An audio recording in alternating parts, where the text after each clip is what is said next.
Hello बच्चों, the Mansa coaching classes YouTube channel पर हम आपका हार्दिक स्वागत करते हैं। आज एवरेज का तीसरा क्लास है।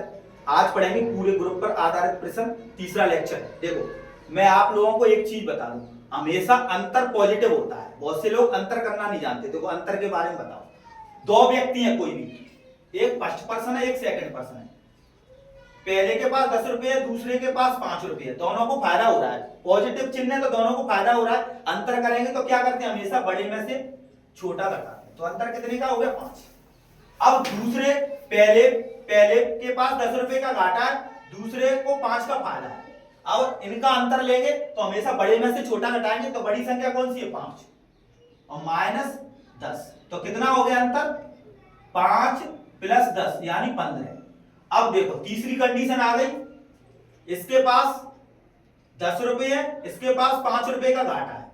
पहले के पास 10 रुपए का फायदा है, इसके पास 5 रुपए का घाटा है। तो अंतर कितने का होगा, डायरेक्ट 15 का हो जाएगा। पर मैं समझाना चाह रहा हूं, जैसे 10 बड़ी में से छोटा घटाते हैं, अंतर -5। तो कितना हो गया अंतर, 15 का हो गया। 10 + 5 15 का। अब देखो, दोनों के पास, इसके पास भी 10 रुपए का घाटा है, इसके पास भी 5 रुपए का घाटा है।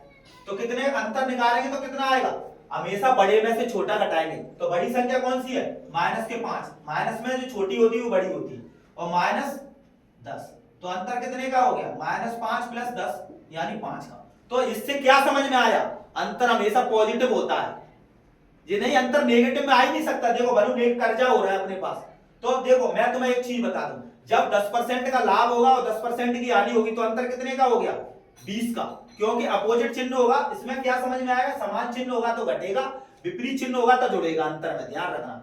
देखो, समान चिन्ह पे घट रहा है, इधर देखो समान चिन्ह पे घट रहा है 5 का, विपरीत चिन्ह है, देखो प्लस माइनस का प्लस का, तो जुड़ रहा है। तो इससे ये समझ में आया। अब देखो जी, कंसेप्ट टाइम डिस्टेंस में ही लगता है। जैसे 10% की हानि तो 10% का लाभ, तो अंतर कितने का हो गया, 20% का। 10% का लाभ और 25% का लाभ, तो अंतर कितने का हो गया, समान चिन्ह, 15% का लाभ। ऐसे अपन जल्दी में निकाल सकते हैं। अब मैंने बोल दी 10 मिनट लेट और दूसरा पहुंच रहा है 10 मिनट जल्दी, तो अंतर कितने का होगा, विपरीत है तो अंतर 20 मिनट का हो गया। समझ गए, विपरीत चिन्ह तो जुड़ जाएगा। अगर मैंने बोल दी 15 मिनट लेट और 5 मिनट लेट, तो अंतर कितने का हो जाएगा, 10 मिनट का, क्योंकि समान चिन्ह तो घट जाएगा। बस ये कॉन्सेप्ट पूरे अर्थमेटिक में लगता है, इसलिए ये बताना जरूरी था। अंतर हमेशा पॉजिटिव होता है, बच्चे इसी को नहीं पहचान पाते। अब देखो, सवाल बहुत जल्दी में बनाएंगे। ये बहुत काम की चीज बताई, बच्चों को ध्यान ही नहीं रहता है कि अंतर हमेशा सर नेगेटिव पॉजिटिव कैसे हो गया। ठीक है, अब देखो एक बार लिख के बता दे। जैसे 10% की हानि और 20% का लाभ। हानि का मतलब नेगेटिव, तो अंतर कितने का हो गया, विपरीत है तो जुड़ेगा 25%। अंतर हमेशा पॉजिटिव में होता है। अब मैंने बोल दी 10% को लाभ और 25% की हानि, कितने का अंतर हो जाएगा, विपरीत है तो जुड़ जाएगा 35%। अब मैंने बोल दी 10% का लाभ और 25% को लाभ, तो अंतर कितने को, लाभ लाभ होगा तो क्या होगा, घट जाएगा 15% को। तो अब तुम्हारी समझ में क्या आया, अपोजिट चिन्ह होगा तो जुड़ेगा, समान चिन्ह होगा तो घट जाता है अंतर में। ये ध्यान रखना है। अब देखो, क्वेश्चन को पढ़ेंगे। किसी स्कूल में लड़कों और लड़कियों की संख्या में 3:2 का अनुपात है। यदि 20% लड़कों और 25% लड़कियां को छात्रवृत्ति मिलती है, तो स्कूल में उन विद्यार्थियों का प्रतिशत बताइए जिन्हें छात्रवृत्ति नहीं मिलती है। तो देखो, परसेंट में 100 रहता है हमेशा। अपन पहले छात्रवृत्ति मिलती है उसका निकाल लो, फिर 100 में से लास्ट में घटा देंगे। पूरे ग्रुप पे आधारित प्रश्न पढ़ रहे हैं। देखो, अनुपात कितना दिया है, बॉयज और गर्ल्स का 3:2 में दिया है। अब लड़कों को कितने, 20% मिल रही है, इधर 30 में मिल रही है। वही बनेगा, टोटल का पूछा है 5। किसी एक को मान लो, 20 को मान लो। अब इधर देखो, प्लस लगाओ हमेशा। 20 से कम है या ज्यादा है, बताओ। ज्यादा है जी, कितनी ज्यादा, 10 ज्यादा। 10 एक के लिए ज्यादा है तो 2 के लिए कितना हो गया, 10 दूनी 20। बोलो, टोटल पूछा तो 5 का भाग दो, कितना आ गया 20%। 5 से काट दो 4 बार, तो कितना बचा, 10 ज्यादा, 10 दूनी 20, 5 तो कितना हो गया 4, तो कितना हो गया 24 हो गया। बोलो, सही तो आ रहा है अनुपात, 3:2 20%, 25% है, सॉरी है। देखो, अनुपात मैच नहीं खाएगा, 25 है, 25 लिखो, आंसर गड़बड़ हो जाएगी तुम्हारी। जैसे मैंने 25% की जगह 30% लिख दिया तो आंसर अलग आ जाएगा। अब देखो, इसी टाइप से करें। 20 को मानो कितना ज्यादा है, 5 ज्यादा है, 5 दूनी 10, 5 तो कितना हो गया, 20% प्लस 2% बराबर 22% हो गया।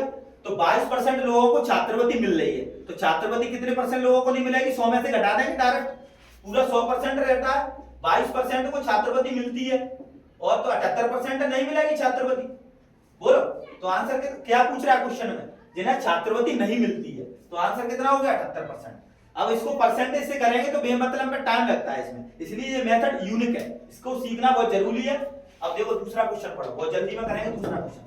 देखो आप लोगों को जो परसेंट लाभ हानि के सवाल दिख रहे हैं, पर इस मेथड से बहुत जल्दी में हो रहे हैं। अब देखो एक व्यक्ति अपना आधा सामान 20% लाभ पर बेचता है, शेष आधा सामान 30% के लाभ पर बेचता है, तो कुल सामान कितने परसेंट लाभ पर बेचेगा, कितना लाभ होगा, ये पूछ रहा है। तो देखो आधा सामान का मतलब 1/2 1/2 अनुपात लेंगे तो 1:1 ही आ जाएगा, इसलिए अपन डायरेक्ट लिख देंगे। जब भी आधा आधा कहता है तो 1:1 लिखो।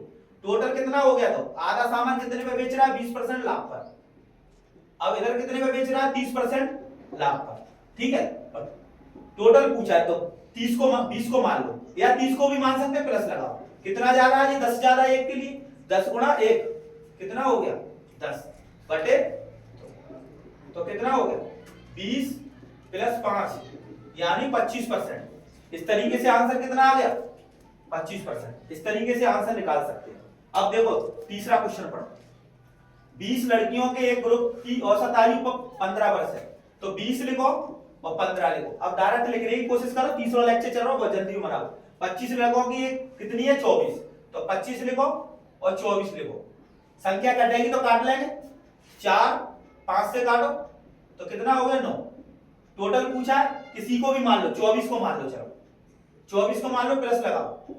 किसी को भी मान सकते हैं, 24 से कितना कम है जी? कम होगा तो माइनस लगाएंगे, तो माइनस लगाओ, कम है 9, कम है 9 1 के लिए, तो 9 चौक 36 हो गया, 4 के लिए गुणा कर देते हैं ऊपर 36। टोटल कितने का पूछा? 9। तो कितना हो गया? 24 प्लस और माइनस को गुणा करेंगे तो -4, तो कितना आ गया? 20 वर्ष। इस तरीके से आंसर निकाल सकते हैं, बहुत 20 या 25 सेकंड में बहुत जल्दी में आंसर निकाल सकते हैं। अगर आप देखो, आप लोग बहुत से बच्चे बोलते हैं सर दिखता नहीं है, देखो इंस्टाग्राम पे नहीं दिखेगा आप लोगों को, अगर यूट्यूब चैनल पर देखेंगे तो साफ क्लियरिटी में दिखाई देगा, और धीरे धीरे व्यवस्था हो रही है, बहुत जल्दी में बहुत सही दिखने लगेगा आप लोगों को। अब देखो अगर वीडियो अच्छा लगता हो तो लाइक एंड शेयर करो, कमेंट जरूर किया करो। धन्यवाद।